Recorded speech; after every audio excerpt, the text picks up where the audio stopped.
જય માતાજી મિત્રો, આજે આપણે વાત કરવા જઈ રહ્યા છીએ કચ્છની ધરતી પર આવેલા એક એવા ચમત્કારિક ધામની જ્યાં લાખો ભક્તોની આશાઓ પૂર્ણ થાય છે. એક એવું સ્થાન જ્યાં માતાજીના ચમત્કારોની કથાઓ આજે પણ લોકોના હૃદયમાં જીવંત છે. આ છે કચ્છના પવિત્ર માતાનો મઢ ખાતે બિરાજમાન આશાપુરા માતાજીનું પવિત્ર ધામ, જે હજારો વર્ષોથી આ સ્થળ ભક્તિ, શ્રદ્ધા અને ચમત્કારનું કેન્દ્ર રહ્યું છે. દર વર્ષે લાખો શ્રદ્ધાળુઓ અહીં માતાજીના દર્શન કરવા માટે આવે છે. આશાપુરા શબ્દનો અર્થ થાય છે આશા પૂર્ણ કરનારી. એવી માન્યતા છે કે જે ભક્ત સાચા હૃદયથી માતાજીને પ્રાર્થના કરે છે તેની મનોકામના માતાજી પૂર્ણ કરે છે. તેથી જ માતાજી આશાપુરા તરીકે પ્રસિદ્ધ થયા છે. લોકવાયકા અનુસાર ઘણા વર્ષો પહેલા એક વેપારીના સ્વપ્નમાં માતાજીએ દર્શન આપ્યા. માતાજીએ કહ્યું કે આ સ્થળે મારું મંદિર બનાવો, હું અહીં ભક્તોના કલ્યાણ માટે બિરાજમાન થઈશ. વેપારીએ માતાજીના આદેશ અનુસાર મંદિરનું નિર્માણ શરૂ કર્યું. કહેવામાં આવે છે કે માતાજીએ શરત મૂકી હતી કે મંદિરનો દરવાજો નિશ્ચિત સમય સુધી ખોલવો નહીં, પરંતુ ઉત્સુકતાને કારણે સમય પહેલાં જ દરવાજો ખોલવામાં આવ્યો. ત્યારે માતાજીની મૂર્તિ સંપૂર્ણ પ્રગટ થઈ ન હતી. આજ સુધી મંદિરમાં બિરાજમાન સ્વયંભૂ સ્વરૂપને આ ઘટનાથી જોડવામાં આવે છે.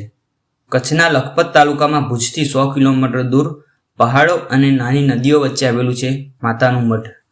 ચારો તરફથી નાની ટેકરીઓ, જાણે કુદરતે માતાની રક્ષા માટે ઘેરો બનાવ્યો હોય. હવે સાંભળો માતાજીની પ્રગટ્યની પૂરી કથા. લગભગ 1500 વર્ષ પહેલા મારવાડથી આવેલા કરાડ વાણિયા દેવચંદને સંતાનની આશા હતી. તેઓ વ્યાપાર અર્થે કચ્છ આવ્યા હતા. આસો માસની નવરાત્રિમાં તેમણે આ જગ્યાએ માતાજીની સ્થાપના કરી અને ભક્તિપૂર્વક આરાધના શરૂ કરી. માતાજી પ્રસન્ન થયા અને સ્વપ્નમાં દર્શન આપ્યા અને કહ્યું, દીકરા, આ જગ્યાએ મંદિર બાંધ. 6 મહિના સુધી દરવાજા ન ખોલતો ત્યારે હું પૂર્ણ સ્વરૂપે પ્રગટ થઈશ. દેવચંદે મંદિર બાંધ્યું અને દરવાજા બંધ કરી રખેવાળી કરવા લાગ્યા. 5 મહિના પછી એક દિવસ મંદિરમાંથી ઝાંઝર અને ગીતોનો અવાજ આવવા લાગ્યો. સંગીતમાં લીન થઈને તેમણે અધીરાઈમાં દરવાજા ખોલી નાખ્યા. મૂર્તિ માત્ર ઘૂંટણ સુધી જ પ્રગટી હતી. આકાશવાણી થઈ, હે બાળક, તારી અધીરાઈને કારણે મારું પૂર્ણ સ્વરૂપ પ્રગટ ન થઈ શક્યું. હું આ અધૂરા સ્વરૂપે રહીશ, પણ તારી નિષ્કપટ ભક્તિને કારણે હું તારી આશા પૂરી કરીશ અને આગળથી દરેક ભક્તની આશા પૂરી કરીશ. આમ માતાનું નામ આશાપુરા પડ્યું એવું કહેવામાં આવે છે. દેવચંદને પુત્રરત્ન પ્રાપ્ત થયું અને તેમણે આખી જિંદગી માતાજીની સેવા કરી. માતાજી કચ્છમાં જામ લખિયાર અને તેમના ભાઈ જામ ભારમલને પણ સ્વપ્નમાં દર્શન આપી કચ્છમાં આવવા કહ્યું હતું. તેઓ માતાજીના ભક્ત હતા. કચ્છના જાડેજા રાજાઓ આશાપુરા માતાજીને પોતાની કુળદેવી માને છે અને આશાપુરા માતાજી ચૌહાણ વંશની પણ કુળદેવી છે. અથવા શુભ કાર્ય કરતા પહેલા માતાજીના આશીર્વાદ લેવામાં આવતા. 1819નો ભૂકંપ. આ ભૂકંપમાં મૂળ મંદિરને ઘણું નુકસાન થયું હતું. ત્યારબાદ સુંદરોજી, શિવજી અને વલ્લભજી નામના ભક્તોએ આશરે 5 વર્ષની મહેનત પછી મંદિરનું નવું પુનઃ નિર્માણ કરાવ્યું હતું. 2001ના વિનાશક ભૂકંપમાં મંદિરનો ઉપરનો ગુંબજ તૂટી પડ્યો હતો, પરંતુ માતાજીની મૂળ મૂર્તિને એક આંચકો પણ આવ્યો ન હતો. ત્યારબાદ ખૂબ જ ટૂંકા સમયમાં ભક્તો અને ટ્રસ્ટના સહયોગથી મંદિરને ફરી પહેલા જેવું ભવ્ય બનાવવામાં આવ્યું. આજે દેખાતું મંદિર અનેક વખતના જીર્ણોદ્ધારનું પરિણામ છે. 1762માં સિંધના મિયા ગુલામ શાહે મંદિર પર હુમલો કર્યો. સૈનિકો મંદિરને તોડવા આગળ વધ્યા અને અચાનક તમામ સૈનિકો આંધળા થઈ ગયા. ગુલામ શાહ ગભરાઈ ગયો, માતાજી પાસે માફી માંગી અને મોટી ઘંટી ચડાવવાની પ્રતિજ્ઞા કરી. તરત જ તેમની આંખો ખુલી ગઈ. આજે પણ તે મોટી ઘંટી મંદિરમાં વાગે છે, જાણે કહેતી હોય, માતાજીની કૃપા અપાર છે, લાખો ભક્તોનો અનુભવ છે. ગુજરાત, રાજસ્થાન, મહારાષ્ટ્ર અને દેશના અન્ય ભાગોમાંથી પણ હજારો લોકો પગપાળા યાત્રા કરીને માતાજીના દર્શન કરવા માટે આવે છે. મંદિર પરિસરમાં ભક્તિ, ગરબા અને જયકારાનો અદ્ભુત માહોલ સર્જાય છે. આશાપુરા માતાજી કચ્છના લોકોની આરાધ્ય દેવી છે. મંદિર હજારો વર્ષોની આસ્થા સાથે જોડાયેલું છે. લાખો ભક્તોની મનોકામના પૂર્ણ થાય છે.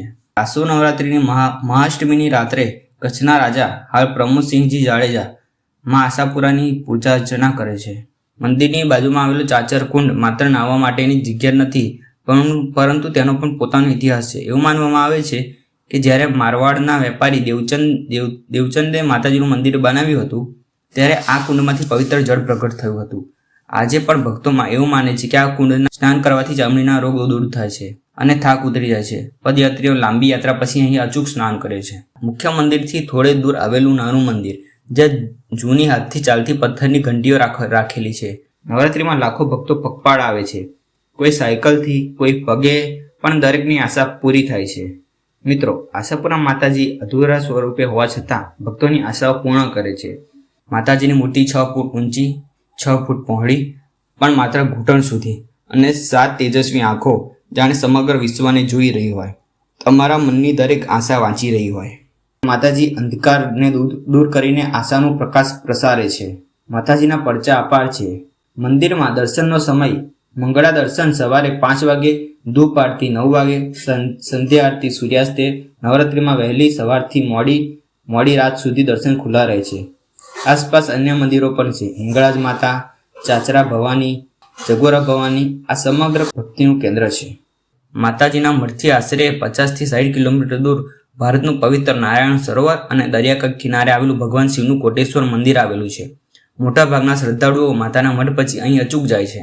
વિડીયો પસંદ આવ્યો હોય તો લાઈક, શેર અને કમેન્ટમાં લખી દેજો. જય આશાપુરામાં, જય માતાના મઢવાડી, બોલો જય માતાજી.